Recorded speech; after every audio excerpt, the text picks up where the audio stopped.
Today, I'm going to show you how to fix any sort of stick drift in your controller. So as you see here, I have Dolphin Emulator open.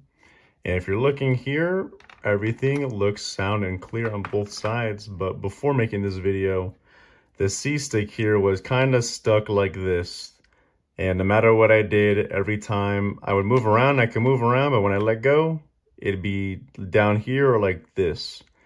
Permanently stuck in that position. And so I'm going to show you how to solve that, and it's very simple actually. I would use Dolphin Emulator if you can. It's a good indicator of exactly the problem, but you could just test it out in any game. First things first, obviously you're going to want to unplug your controller. This is, by the way, the PowerA Nintendo Switch Gamecube controller. I've had this thing for years, and as you see, so the first thing you want to do and have is probably a piece of Tupperware so you can keep screws in so you don't lose them. Trust me, losing a screw is a nightmare and a huge waste of time. And then shout out to Grandma for getting me this crazy ass 8-in-1 screwdriver, which is a pain in the ass to use. But it do have a flashlight and it does have a magnetic tip. But it's just a standard Phillips head screwdriver. It's the smallest bit on this one. Try to get the smallest you can get. Usually with Phillips, you can go one or size down and still manage to make it work. So I already have all the back plate screws unscrewed for saving time, but I can identify them to you. You have the one on top right here, right here, right here, right here, right here, and right here. And you also have dogs in the background. So put those in your Tupperware.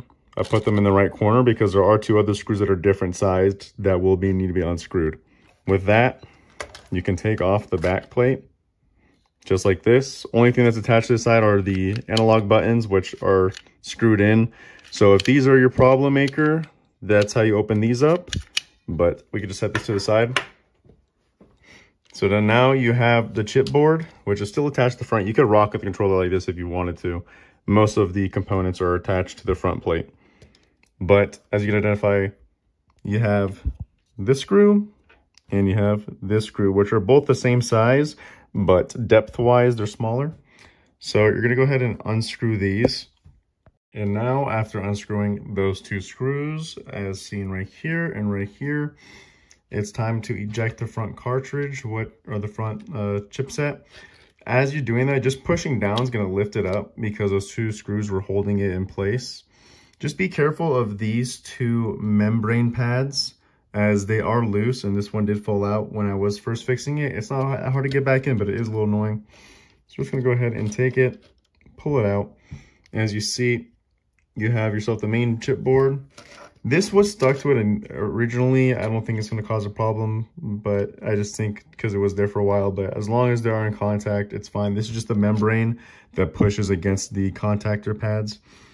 And so you have this bottom shell. You see you have your bumpers, not your triggers, but your bumpers. And then you have the membrane for the start and select buttons and the home buttons, and then your front plate buttons and your D-pad here. So as you see, this is the main component board. You can plug it in from here and still rock most of the controls as long as you have the membrane.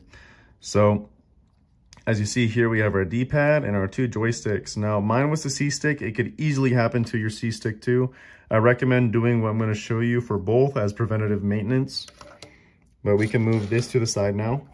And so one hand, I don't know if we can do this right, but I'm going to try to, there we go. Pull off the caps here. I recommend not doing it this rough with your own controller. There we go. So you see right here is actually what the joysticks look like under the hood. You see they have this sort of axis. And so basically what my research online showed me is that most likely the problem is that they're dirty. And so you got to go clean them. It's actually really simple. So let's go ahead and go to the bathroom.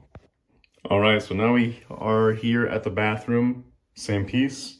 And so the things you're gonna need are some isopropyl alcohol. You're gonna want some paper towels, not necessary, or toilet paper, not necessary, but I'm gonna show you why I'm using these, and then some Q-tips. So If you don't know, isopropyl alcohol is non-conductive electricity. So pouring it, basically we're gonna be pouring it into our joystick cavities and cleaning it from the inside because we can't really reach in there very well ourselves. But we're gonna work it through by actually moving this. The Q-tips are gonna be extra for cleaning residue around. You may have some, I already cleaned it, but there was some dust in certain areas that I wanted to clean anyway.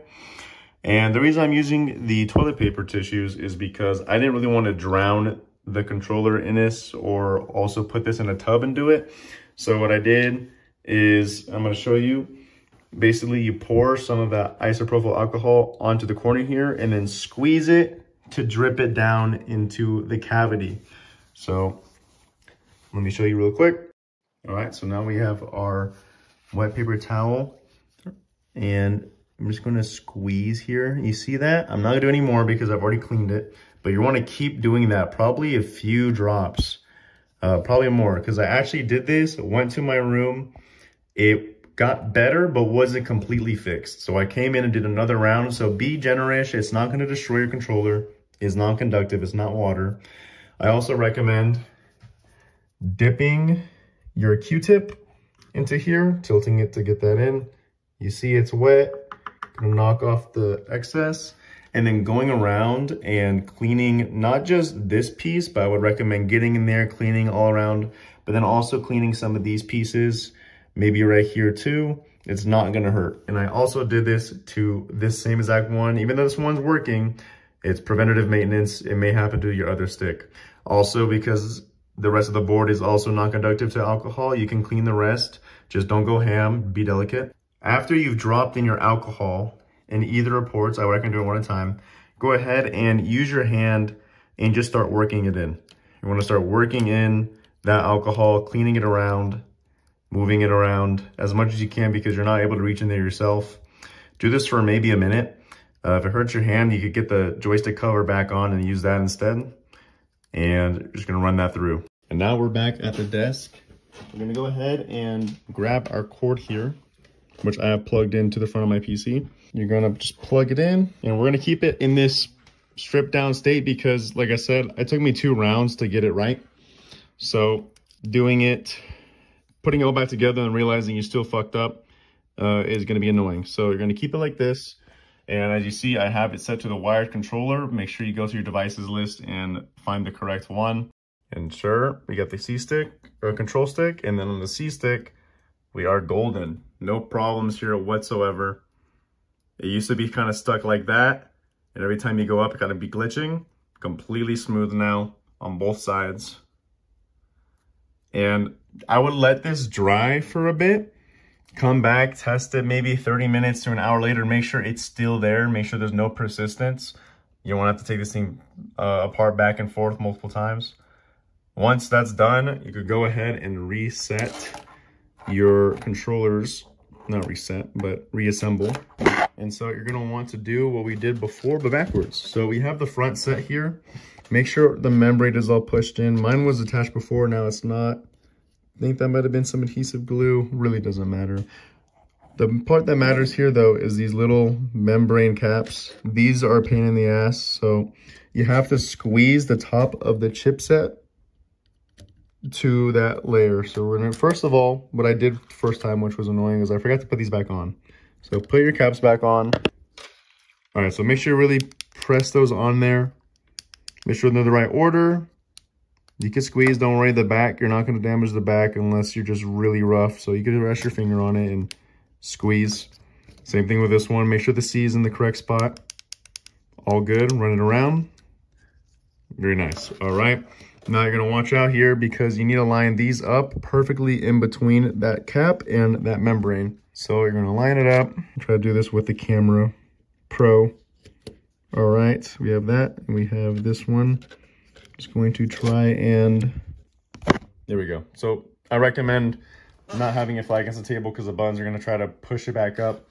So you're gonna go ahead and make sure that's in there, stiff, and then you're gonna start with your screws. When tightening screws, you never want to fully tighten it until all the ones on the same level are put in. So tighten it to like a 1/2 degree and then put the other one in and then do it until it stops. You don't want to over torque it The second it fully stops, you stop. All right, and same thing with this screw.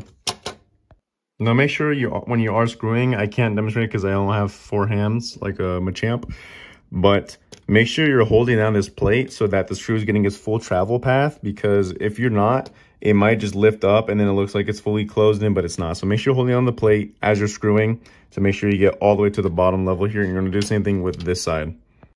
And now that that is set in, we can go ahead and take the back plate and line it up. This part's the easy part. Look at that. And you're gonna take all your final screws, and always I recommend doing everything in a star pattern. So get like this bottom left one, then try to get the top right, then get this bottom right one, then get the top left, then get this one, and then this one. Don't ever fully tighten them because you never want to put uneven pressure on any sort of thing that's connecting. So put them all just enough so they can hold itself together. Then once they're all in, go ahead and torque them to the correct pressure. Like I said, don't over torque it, but just do it enough till it stops. Maybe a little bit more with it being the main plastic casing. And then from there, you should be good. All right, here we are. I'm playing one-handed, so I'm gonna lose. But you see, I'm Donkey Kong here. We're using left stick, which was already fine, but we got the right stick here.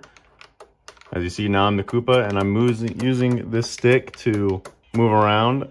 As you see, I'm able to move around. I'm not getting any of that drift. May not be the best game to show off, but I am showing that, yep, this is the controller. And so, yeah, this is all you really need to do to fix this controller. There's also the same process taken apart for any other maintenance as like sticky buttons. So anyways, guys, that's just a little tutorial. Again, PowerA Gamecube controller. Anyways, have a good morning, have a good evening, have a good night. Later.